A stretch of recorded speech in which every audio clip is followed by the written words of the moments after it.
Hello students, welcome to today's lecture. So students, जो आज का लेक्चर है वो है यूनिफॉर्म सर्कुलर मोशन पे। ये जो यूनिफॉर्म सर्कुलर मोशन या यूसीएम का लेक्चर है, ये है 9th क्लास के लिए।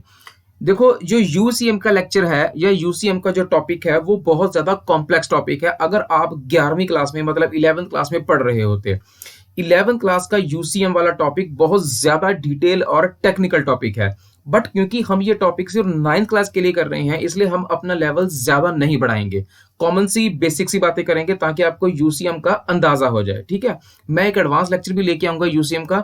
9th क्लास के बच्चे वो जो लेक्चर है उसको आप देख लेना, है ना। तो आपको बहुत ज्यादा यूसीएम के बारे में पता चल जाएगा। ठीक है, तो अभी फिलहाल हम जनरल लेवल तक ही बात करेंगे। तो स्टार्ट करते हैं आज का लेक्चर। देखो, यूसीएम क्या होता है। आपने ऐसे बड़े सारे झूले देखे होंगे जो गोल गोल घूमते हैं। ये सारे जितने भी झूले हैं ये किस तरह की मोशन को डिपिक्ट करते हैं? यूसीएम को, यूनिफॉर्म सर्कुलर मोशन को। बट ये यूसीएम होता क्या है? देखो, व्हेन ए पार्टिकल और a body moves in a circle with constant speed, तब उसे बोलते हैं यूनिफॉर्म सर्कुलर मोशन। मतलब अगर कोई पार्टिकल किसी सर्कल में मूव कर रहा है पर उसकी स्पीड चेंज नहीं हो रही, वो एक ही स्पीड से मूव करता जा रहा है, उसको बोलते हैं यूनिफॉर्म सर्कुलर मोशन। ठीक है, मतलब उस पार्टिकल की कौन सी मोशन है? Uniform circular motion. For example, एक रोड पे किसी मोड़ पे मुड़ती हुई कार क्या है? Uniform circular motion. बस स्पीड कांस्टेंट होनी चाहिए। और एक satellite moving in a circular orbit, ये सारी किस चीज की एग्जांपल्स हैं? यूनिफॉर्म सर्कुलर मोशन की एग्जांपल्स हैं। ठीक है, समझ में आया? ओके, अब ये मेरे पास एक राउंड रोड है, ठीक है, या एक पाथ है। अब इसके जरिए हम समझेंगे कि यूसीएम काम कैसे करती है। अब मेरे पास एक ऑब्जेक्ट है, तो दिस इज ए कार। अब ये कार इस सर्कुलर रोड पे मूव करेगी। जब कार इस रोड पे मूव करेगी तो कार यहां पहुंचेगी, फिर यहां पहुंचेगी, फिर यहां पहुंचेगी। ठीक है, तो कार ऐसे मूव कर रही है। अब कार की स्पीड देखो, 10 मीटर पर सेकेंड। ऊपर देखो, 10 मीटर पर सेकेंड। इधर देखो साइड पे, 10 मीटर पर सेकेंड। नीचे देखते हैं, 10 मीटर। तो हमने जहां भी स्पीड को मेजर किया, हमने पाया कि स्पीड हर जगह 10 है। इसका मतलब स्पीड चेंज नहीं हो रही। तो यही तो यूनिफॉर्म सर्कुलर मोशन है। यूसीएम की सबसे प्राइम रिक्वायरमेंट क्या है कि एक तो सर्कुलर मोशन में ऑब्जेक्ट को मूव करना चाहिए, दूसरा उसकी स्पीड चेंज नहीं होनी चाहिए। इसका मतलब ये जो कार है, it is going through a uniform circular motion. ठीक है, समझ में आया?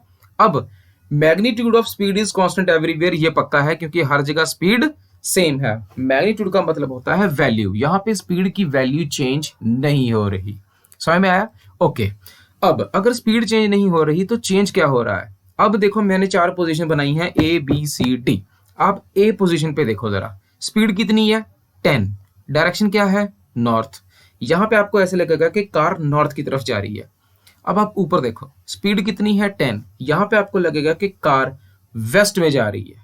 ठीक है, अब सी पोजीशन पे देखा, स्पीड 10, डायरेक्शन ये लगा यार, ये तो साउथ में जा रही है। फिर कार नीचे आई डी पोजीशन पे, स्पीड 10 है, यहां पे लगा ईस्ट में जा रही है। ये क्या चक्कर है? हर जगह स्पीड सेम है, डायरेक्शन डिफरेंट है। कभी नॉर्थ में जा रही होती है, कभी नॉर्थ वेस्ट में जा रही होती है, कभी वेस्ट में जा रही होती है ना। ये समझ में नहीं आ रहा चक्कर है क्या? चक्कर ये है कि ये स्पीड की बात ही नहीं हो रही। तो किस चीज की बात हो रही है? यहां बात हो रही है वेलोसिटी की, क्योंकि वेलोसिटी एक वेक्टर क्वांटिटी है। समझ में आई बात? तो यहाँ पे जो चीज चेंज हो रही है वो है वेलोसिटी। अब यहाँ पे आपको एक बात याद रखनी है, जब भी आपको कोई कहे कि एक जो ऑब्जेक्ट है वो सर्कुलर मोशन में जा रहा है, आप उसका वेलोसिटी वेक्टर बनाइए या उसकी वेलोसिटी बताइए। कैसे बनाओगे? तो आपने कैसी बनानी है? ऐसे ऐसे ऐसे और ऐसे, ऐसे आपको वेलोसिटी बनानी है। पर ये ऐसे ऐसे का क्या मतलब है? इसका मतलब है velocity is always tangent to the path. मतलब कोई भी ऐसा ऑब्जेक्ट या बॉडी जो सर्कुलर मोशन में जा रहा होगा, उसकी वेलोसिटी हमेशा पाथ के टेंजेंट में होती है। ठीक है, समझ में आई बात? Velocity vector is always tangent to the path.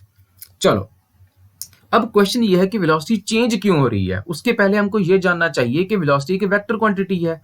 लेकिन इससे क्या फर्क पड़ता है? वेक्टर क्वांटिटी है, क्योंकि वेलोसिटी एक वेक्टर क्वांटिटी है, इसका मतलब उसका मैग्नीट्यूड भी है, डायरेक्शन भी है। अब हमने देखा कि मैग्नीट्यूड तो चेंज नहीं हो रहा, मैग्नीट्यूड वाज कांस्टेंट। क्या चीज चेंज हो रही थी? Direction was changing. तो अगर वेलोसिटी चेंज हो रही है, इसका क्या मतलब है? तो अगर आपने मोशन का फर्स्ट लेक्चर लगाया था, वहां पे हमने डिस्कस किया था, जब भी वेलोसिटी चेंज होती है उसका मतलब होता है देयर इज एन एक्सेलरेशन। इसका मतलब ये है कि since velocity is changing so it means car is accelerating, क्योंकि वेलोसिटी इसलिए चेंज हो रही है कि हर बार डायरेक्शन चेंज हो रही है, तो डायरेक्शन चेंज होने की वजह से वेलोसिटी चेंज हो रही है, वेलोसिटी चेंज होने की वजह से कार में एक्सेलरेशन आ रही है। समझ में आई बात? इसका मतलब car is accelerating. That is why UCM is also called an accelerated motion। इसलिए जो यूनिफॉर्म सर्कुलर मोशन होती है वो हमेशा एक्सेलरेटेड मोशन होती है, उसमें एक्सेलरेशन होती है। हाँ, ये हो सकता है कि स्पीड की यूनिफॉर्मिटी की वजह से एक्सेलरेशन भी यूनिफॉर्म होती है, या ये नहीं है कि एक्सेलरेशन किसी पॉइंट पे कुछ किसी पॉइंट पे कुछ, एक्सेलरेशन यूनिफॉर्म है लेकिन एक्सेलरेशन जरूर है। तो इसलिए uniform circular motion is called accelerated motion. ठीक है, समझ में आया? ओके। अब ये रही वही वाली कार जिसको हम डिस्कस कर रहे थे। ठीक है, अब देखो एक बात आप याद रखो, किसी भी बॉडी को सर्कुलर मोशन में घुमाने के लिए एक फोर्स की जरूरत पड़ती है। उस फोर्स की जो डायरेक्शन होती है वो होती है always towards the centre, radially towards the centre. पर ऐसी फोर्स को हम क्या कहेंगे? ऐसी फोर्स को हम कहेंगे सेंट्रीपिटल फोर्स। सेंट्रीपिटल का मतलब होता है सेंटर सीकिंग फोर्स। ऐसी फोर्स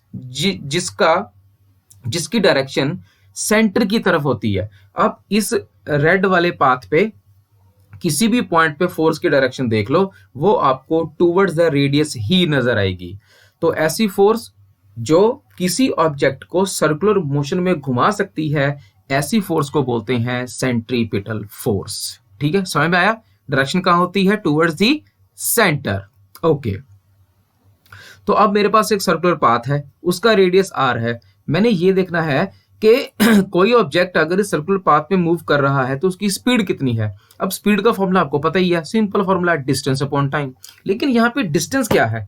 देखो यहाँ पे डिस्टेंस है सरकमफ्रेंस ऑफ ए सर्कल, क्योंकि जो भी ऑब्जेक्ट है वो सर्कल के आसपास ही घूम रहा है। जो सर्कल का डिस्टेंस होता है वो होता है सरकमफ्रेंस। तो सरकमफ्रेंस क्या होता है? 2πr। तो speed is equal to distance upon time is equal to 2πr by T. अब आप यहां से स्पीड, रेडियस, टाइम वगैरह कुछ भी पता कर सकते हो। ठीक है, समझ में आया? बड़ा सिंपल फॉर्मूला है। इंपॉर्टेंट पॉइंट्स, तो यूसीएम से हमने क्या सीखा? हमारे बेसिक कॉन्सेप्ट क्या बने?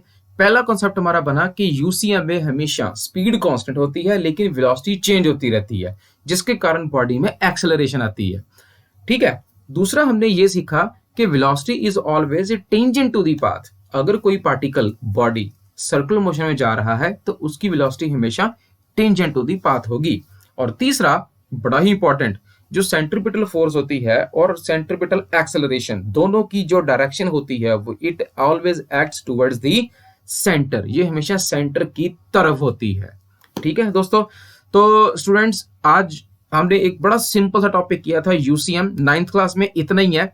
ठीक है, एडवांस लेक्चर मैंने आपको पहले ही बताया, लेके आऊंगा, आप उसको जरूर देखना, आपके और बेसिक कॉन्सेप्ट अच्छे बनेंगे। आज के लिए इतना ही। वीडियो पसंद आई हो तो प्लीज लाइक, शेयर, कमेंट जरूर करें, और अच्छी वीडियो लेके जल्द हाजिर होऊंगा। तब तक के लिए goodbye and stay safe. Thank you.